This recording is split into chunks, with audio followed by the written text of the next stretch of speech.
Okay, today's exercise is about learning a more accurate way of gauging dysfunction through your core. And when I say core, I'm loosely talking about like pubic bone or tailbone to head.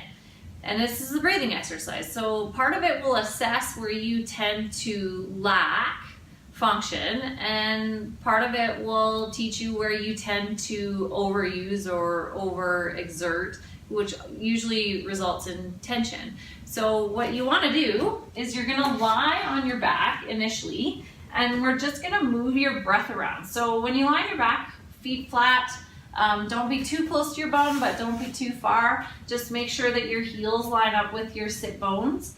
And you're just going to lift your bum up and kind of plop it down, just to start in a somewhat relaxed state. Okay, and then what you're going to do is you're going to place your hands on your upper chest, and we're going to move your breath there. So you're going to take 5 breaths, and for the sake of this video, I'll just do a couple. And what you're trying to do is bring your breath to where your hands are.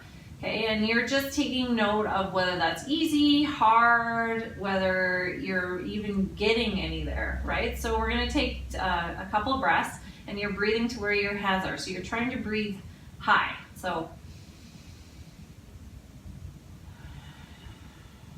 and I wouldn't worry too much about whether you're breathing in through your nose or out through your mouth. We're just doing this as an assessment, but it's also a good way of moving your breath around, which is actually creating some sort of stability. Okay, then you're going to go down to your ribs, and you're putting your hands on the sides of your ribs, and now what you're trying to do is breathe wide into your hands.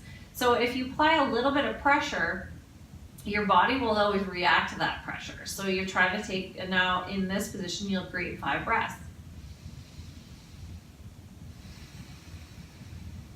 Now what you should notice is it should be less here, ideally. Take note if you don't, if you can't get out of your shoulders, and it's going to be more about being wide. Okay, now the third position what you're going to do is you're going to tuck your fingers just to the inside of your bony parts of your hips, and then have a thumb towards the back. And now what you're trying to do is create that belly breath. Right? And what you're taking note of is whether all the breath just happens here, or if you can get the wide and at the back.